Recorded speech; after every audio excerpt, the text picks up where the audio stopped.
قبیلہ زبید کا ایک شخص مکے آیا، زبیدی، ایک مکے میں منڈی لگتی تھی، اس کا نام تھا حضورہ۔ یہ جو حضورہ منڈی تھی، اس منڈی پر ابو جہل کا قبضہ تھا۔ آج کل تو نہیں قبضہ ہوتا منڈیوں پر کسی کا، حضورہ نامی منڈی پہ نا ابو جہل کا قبضہ تھا۔ اونٹ بڑے خوبصورت تھے، شاندار تھے۔ اس نے کہا میں نے بولی دینی۔ ابو جہل نے اعلان کیا خبردار کوئی بولی نہ دے۔ بڑی دور تھا قبیلہ زبید، وہ آدمی واپس لے جا نہیں سکتا تھا، مجبور ہو گیا۔ ابو جہل کہنے لگا چوتھا حصہ قیمت دوں گا اور اونٹ تمہیں لے کے جانے پڑیں گے، یعنی اگر لاکھ کے ہیں تو 25,000 کے دو۔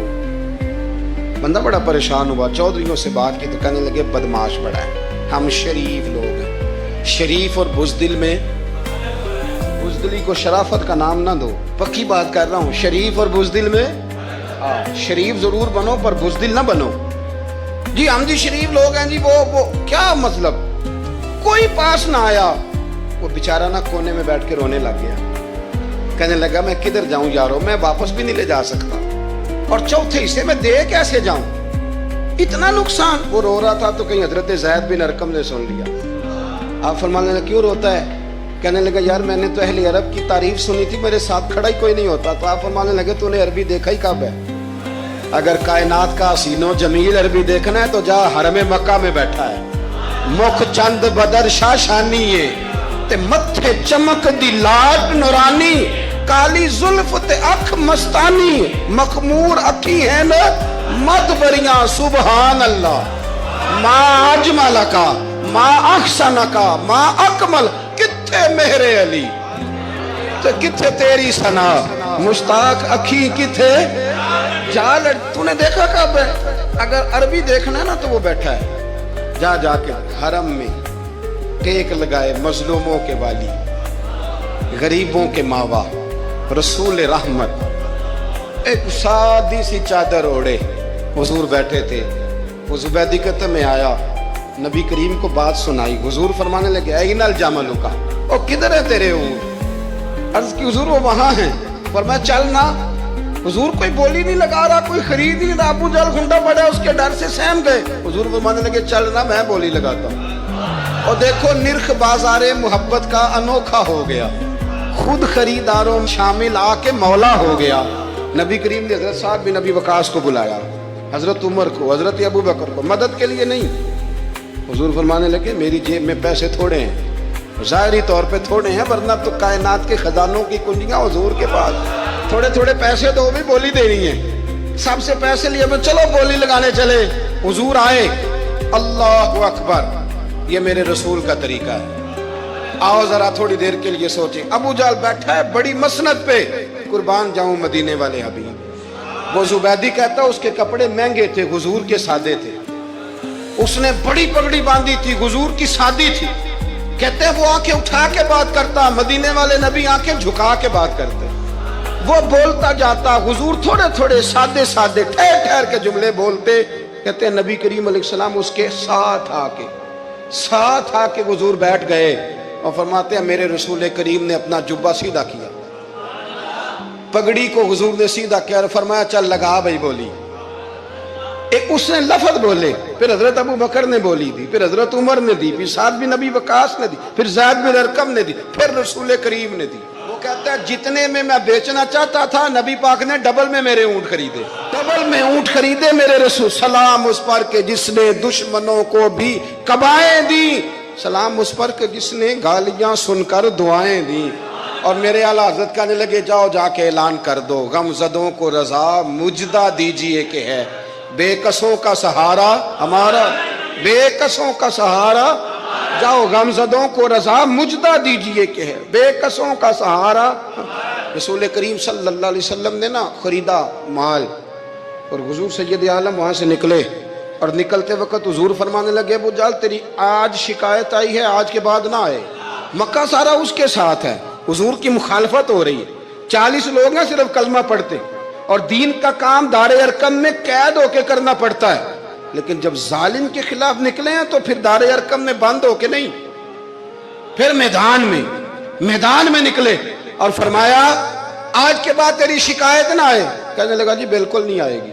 میں آپ کو موقع نہیں دوں گا. حضور چلے گئے تو پیچھے سارے کافر اس کے گرد اکٹھے ہو گئے, کہنے لگے ہم پہ تو بڑا روب ڈالتا ہے, اب تجھے کیا ہوا, پانی پانی ہو گیا, تم کیا کون سا سانپ سونگ گیا, بولا ہی نہیں. کہنے لگا مجھے لات و منات کی قسم, جب مصطفیٰ کریم میرے پاس آئے تو ان کے ساتھ ایسی ایسی طاقتیں تھیں, نیزے تھے, برچیاں تھیں, بھالے تھے, مجھے لگتا تھا میں نے سی کی تو میرے ٹکڑے ٹکڑے کر دیں. کہنے لگے جب پاگل ہو گیا, ان کے پاس تو چھڑی بھی کوئی نہیں تھی, وہ تو خالی ہاتھ ہیں, بکواس کرتا ہے, کچھ بھی نہیں تھا. کہنے لگا مانو نہ مانو, ان کے پاس بڑا کچھ تھا. اور اگلی بات جو اس نے کی وہ تاریخ میں محفوظ ہے, وہ تاریخ میں محفوظ ہے, وہ تاریخ میں محفوظ ہے, وہ تاریخ کا حصہ ہے. ابو جہل کہنے لگا اٹھتے ہی کہ مجھے لگتا ہے جب تک محمد ابن عبداللہ موجود ہیں یہ ہمیں ظلم نہیں کرنے دیں گے, یہ ہمیں کوئی زیادتی کرنے, تاریخ میں محفوظ ہے جملہ ابو جہل کا. کہنے لگا جب تک یہ موجود ہے ہمیں کوئی زیادتی کرنے. حضرت فرمایا کرتے تھے زندہ نبی کے ماننے والوں زندہ بن کے زندگی گزارو. زندگی زندہ دلی کا نام ہے, مردہ دل کیا خاک جیا کرتے ہیں, جو قومیں سر اٹھا کے جیتی ہیں وہ زندہ ہوتی ہیں. اس لیے اپنی زندگی میں حق کے خود اختیاری پیدا کریں, جینا سیکھیں, لڑنا سیکھیں, میدان میں رہنا سیکھیں. سہم سہم کے وقت نہیں گزرے گا, ظلم سہنے سے بھی ظالم کی مدد ہوتی ہے. لہٰذا حق لینا سیکھیں, حق پر کھڑے ہونا سیکھیں, اپنے مزاج میں یہ باتیں پیدا کریں. مجھے خاتون نے پوچھا, میرا بھائی کہتا ہے حصہ لے لے پھر میرے مرے کا منہ نہ دیکھنا. میں کہ پتر تو حصہ لائے نہ منہ ویکھی ہوتا, کوئی ضرورت نہیں, منہ ایسے ظالم کا منہ ویسے بھی نہیں دیکھنا چاہیے جو بہنوں کا حصہ کھا جائے.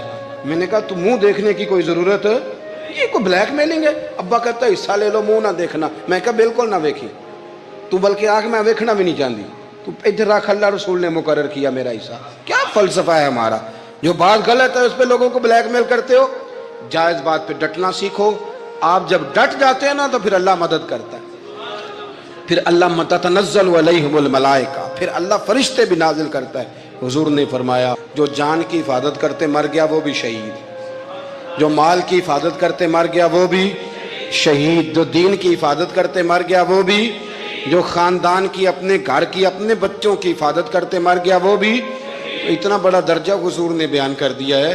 تو کبھی بھی زندگی میں ظالم کے سامنے سرنگو نہ ہونا, کچے پلپلے ہونے کا کبھی بھی اظہار نہ. حضرت تمیم داری رضی اللہ تعالیٰ عنہ فرماتے ہیں کہ ہم کھڑے تھے, ایک اونٹ دوڑتا ہوا آیا, نبی کریم صلی اللہ علیہ وسلم کے پہلے اس نے قدموں پہ سجدے کیے. صحابہ کہنے لگے حضور ہمیں بھی اجازت دیں. فرمایا وہ تو بے زبان ہے, اسے تو پتہ کوئی نہیں, پیش نظر ہے وہ نو بہار, سجدے کو دل ہے بے قرار, روکیے سر کو روکیے یہی تو امتحان ہے. فرمایا اسے کیا پتا, تم تو مکلف ہو شریعت کے, تمہیں اجازت نہیں ہے. اور اعلیٰ حضرت نے 2 ٹوک لکھا ہے, فرمایا سوائے خدا کے کسی کو تعظیمی سجدہ بھی حرام ہے. یہ نوٹ کر لیں میری بات. اور اعلیٰ حضرت نے فتاوی رضویہ میں لکھا ہے کسی قبر پہ جاؤ تو 4 ہاتھ دور کھڑے رہو. اللہ کرے آپ کو سمجھ آئے, کتنے ہاتھ, 4 ہاتھ دور کھڑے رہو, سورت فاتحہ پڑھو, درود شریف پڑھو, جس قبر پہ گئے ہو ان کی روح کو اصال ثواب کرو, ان کے وسیلے سے دعا مانگو. اعلیٰ حضرت فرماتے ہیں قبر کو سجدہ بالاتفاق حرام ہے, طواف قبر کا کرنا بالاتفاق حرام ہے. بوسہ لینے میں اختلاف ہے کہ جائز ہے کہ ناجائز ہے, لیکن بوسے سے بھی چونکہ شک پڑتا ہے تو فرماتے ہیں احمد رضا کی رائے یہ ہے کہ بوسہ لینے سے بھی بچا جائے. وہ آ گیا تو اس سے اگلی باتیں کرتا ہے, بس خاموش رہ, باادب رہ اور پیچھے رہ. تو حضرت تمیم داری کہتے ہیں یہ حدیث اعلیٰ حضرت نے لکھی ہے لمن والعلا میں. فرماتے ہیں کہ اونٹ نے پہلے سجدہ کیا, قدم چومے, پھر اس نے حضور کے کان میں کوئی بات کہی. روزے دے دوالے نے غلاماں دیاں ٹولیاں, ایک پہ سندا کروڑاں دیاں بولیاں. یعنی اونٹ نے بات کی تو حضور نے وہ بھی سن لی. اعلیٰ حضرت کہتے ہیں جو پناہ میں آتا ہے بچ جاتا ہے. کہتے ہیں رسول کریم نے نا اونٹ کی پشت پہ ہاتھ پھیرا اور اللہ کے محبوب فرمانے لگے فکر نہ کر, اب تو آ گیا ہے نا تو جیسے تو کہے گا ویسے ہی ہو جائے گا, جیسے تو کہے گا ویسے ہی. ابن ماجہ میں موجود ہے, پر میں چونکہ فاضل بریلوی رحمۃ اللہ علیہ کی کتاب سے پیش کر رہا ہوں الامن والعلا سے, تو میں اسی انداز میں پیش کر رہا ہوں جس انداز میں وہاں ہے. حضرت تمیم داری کہتے ہیں کہ ہماری سمجھ میں بات کوئی نہ آئی. تھوڑی دیر گزری تو کچھ لوگوں نے ہاتھوں میں رسیاں پکڑی ہیں, خنجر پکڑے ہیں, دوڑے آئے. یا رسول اللہ یہ ہمارا اونٹ ہے. حضرت تمیم داری کہتے ہیں میں نے دیکھا کہ جب وہ آ گئے نا خنجر لے کے تو اونٹ حضور کے پیچھے چھپ گیا. آج لے ان کی پناہ, آج مدد مانگ ان سے. وہ حضور کے پیچھے چھپ گیا. تو کہتے ہیں کہ نبی کریم صلی اللہ تعالی علیہ وسلم نے فرمایا کیا مسئلہ ہے بھائی؟ یا رسول اللہ ہمارا اونٹ ہے. ذبح کرنے لگے تھے دوڑ آیا ہے. تو حضور فرمانے لگے وہ تو تمہاری شکایت کر رہا ہے. وہ کہتا ہے یا رسول اللہ میں نے برسوں ان کی نوکری کی, برسوں میں نے بڑی نوکری کی. صحیح کہتا ہے یا رسول اللہ؟ ٹھیک کہتا ہے. حضور اب بوڑھا ہو گیا ہوں, تھوڑا زیادہ بوجھ نہیں اٹھا سکتا, تو مجھے ذبح کر کے کھانا چاہتے ہیں, میں مرنا نہیں چاہتا. نبی کریم فرمانے لگے اچھے لوگ یہ صلہ دیتے ہیں.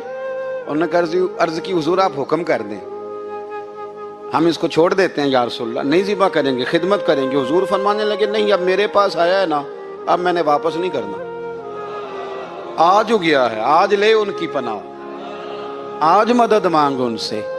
آج ہو گیا یا رسول اللہ پھر رکھ لیں. حضور نے فرمایا نہیں بھائی پیسے بتاؤ کتنے. یا رسول اللہ نہیں نہیں کچھ نہیں. نبی کریم علیہ السلام نے فرمایا نہیں بتاؤ کتنے, بتاؤ کتنے. انہوں نے کہا حضور ایک دفعہ ریٹ لگایا تھا تو 100 دینار لگا تھا. حضور نے فرمایا بلال دے دو 100 دینار. 100 دینار دے دیا. اعلیٰ حضرت فرماتے ہیں دیکھو ان کی پناہ میں آنے کی برکتیں کتنی ہیں. ان سے کہا تم جاؤ, وہ چلے گئے. حضور نے پشت پہ ہاتھ پھیرا, فرمایا جا تو آزاد ہے. حضرت تمیم داری کہتے ہیں وہ پہلے گیا پھر پلٹ کے آیا.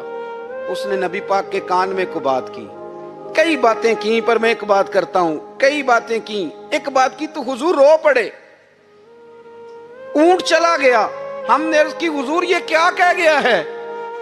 تو محبوب فرمانے لگے یہ کہہ گیا یا رسول اللہ جس طرح آپ نے مجھے چھری سے بچایا ہے, میں دعا کرتا ہوں اللہ آپ کی امت کو جہنم سے محفوظ فرمائے. اللہ جہنم سے بچائے آپ کی امت کو, اس طرح مجھے چھری سے آپ نے محفوظ کیا. اعلیٰ حضرت فرماتے ہیں کن چکروں میں پڑے ہوئے ہو, کن چکروں میں؟ پیسوں کی پناہ لیتے ہو, عہدوں کے پیچھے چھپتے ہو, دولت کے پیچھے چھپتے ہو, تعلقات کے پیچھے چھپتے ہو. فرمایا مصیبت آئے گی تو یہ سارے ہٹ جائیں گے. اگر پناہ لینی ہے تو مدینے والے محبوب کی پناہ لو, دروازہ رسول پہ آؤ, نبی کریم کی بارگاہ میں جھکو, حضور سے پیار کرو. اعلیٰ حضرت فرماتے ہیں محبوب کا ادب کرو, رسول اللہ کی غلامی کرو. فرماتے ہیں پھر کے گلی گلی تباہ, ٹھوکریں سب کی کھائیں کیوں, دل کو جو عقل دے خدا تو تیری گلی سے جائے کیوں.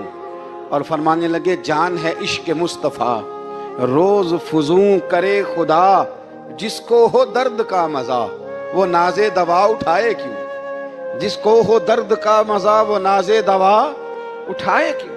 انہوں نے محبوب کریم کی محبت کا پیغام دیا, صحابہ کی محبت کا, بولیے صحابہ کی محبت کا. پوری کتاب لکھی حضرت صدیق اکبر جناب عمر کے فضائل پر. اور مزے کی بات یہ ہے کہ اعلیٰ حضرت نے نا اردو شاعروں میں سے کسی کو توفیق نہیں ہوئی حضور کو شہنشاہ کہنے کی. اعلیٰ حضرت نے کہا میرے نبی شہنشاہ ہیں. دلیل کیا دی؟ فرمانے لگے پڑھو ترمذی. حضور نے فرمایا میرے 2 وزیر زمینوں میں ہیں 2 آسمانوں میں. زمین کے 2 وزیروں کے نام ابو بکر اور عمر ہیں, آسمان کے 2 وزیر ہیں جبریل اور میکائیل. اعلیٰ حضرت کہنے لگے حضور وزیر تو کسی شہنشاہ کے ہی ہوتے ہیں, پھر کہہ لو نا شہنشاہ. تو پھر فرمانے لگے حاجیو آؤ شہنشاہ کا روضہ دیکھو, حاجیو آؤ شہنشاہ کا روضہ دیکھو. کعبہ تو دیکھ چکے اب کعبے کا بھی کعبہ دیکھو, کعبہ تو دیکھ چکے اب کعبے کا بھی, غور سے سن تو رضا کعبے سے بھی آتی ہے صدا, میری آنکھوں سے میرے پیارے کا روضہ دیکھو. اعلیٰ حضرت نے ساری زندگی اور صحابہ کرام کی بات کی, اہل بیت کی بات کی, اولیاء کی بات کی, صوفیاء کی بات کی, دفاع کیا سب کا, سب کے شانوں میں لکھا, امت کو بتلایا کہ اپنے بزرگوں سے جڑے رہو گے تو بچے رہو گے. اعلیٰ حضرت نے طنز کرنے سے, تنقید کرنے سے, بلا وجہ غلطیاں نکالنے سے اور ایک دوسرے پر لان تان کرنے سے ہمیں بچنے کو کہا. اعلیٰ حضرت فرماتے ہیں کوئی علم اگر آ جائے نا تو اس کا معنی یہ نہیں کہ سب کو جاہل سمجھ لینا چاہیے. سمجھ آ رہی ہے میری بات کی؟ ہم جس شعبے میں بھی ہوتے ہیں نا سامنے والے کو ان پڑھ ہی سمجھتے ہیں. مولویوں کے بارے میں بعض لوگوں کا خیال ہے کہ یہ پتہ نہیں کون سی مخلوق ہے, ان کو کیا پتا دنیا داری کا. میں صحیح کہہ رہا ہوں, اسی طرح جو میرے شعبے سے تعلق رکھنے والے لوگ ہیں وہ کہتے ہیں شاید سارے تاجر 2 نمبر طریقے سے ہی مال کماتے ہیں. یہ ہو نہیں سکتا، ایسا ہو نہیں سکتا. ہمیں نا دوسروں کی اہمیت کی خبر رکھنی چاہیے. ہم ایک دوسرے سے پیار، ہم طنز کرتے ہیں، تنقید کرتے ہیں. فاضل بریلوی منع کرتے تھے. آپ فرماتے یہ طریقہ درست. ہم جب غلطیاں نکالنے پہ جاتے ہیں تو معاذ اللہ اتنا اوپر بن جاتے ہیں کہ معاذ اللہ ثم معاذ اللہ، اللہ رسول تک پہنچ جاتے ہیں. اعلیٰ حضرت کے زمانے میں ایک شخص نے کہہ دیا نبی پاک کا خیال آئے تو نماز ٹوٹ جاتی ہے. عقل ہے نا جی، جہاں مرضی لے جاؤ. وہ کہنے لگا جی میں نے خالص اللہ کے لیے پڑھنی ہے نا فلسفہ عجیب. نبی پاک کا خیال آئے تو نماز ہے. اعلیٰ حضرت فرمانے لگے تو بڑا ہی پاگل ہے. جب تو کہے گا السلام علیکہ ایھا النبی، خیال آئے گا کہ نہیں؟ فرمانے لگے تو بڑا ہی نادان ہے. جب تو کہے گا اللہم صلی علی محمد وعلی، خیال آیا کہ نہیں آیا؟ فرمانے لگے تو نبی پاک کی بات کرتا ہے، نماز میں تو ابا اماں کا بھی خیال آتا ہے. ربنا اغفر لی ولی، فرمانے لگے ربے کے خیال سے نہیں ٹوٹتی تو مدینے والے کے خیال سے کیسے ٹوٹ گئی؟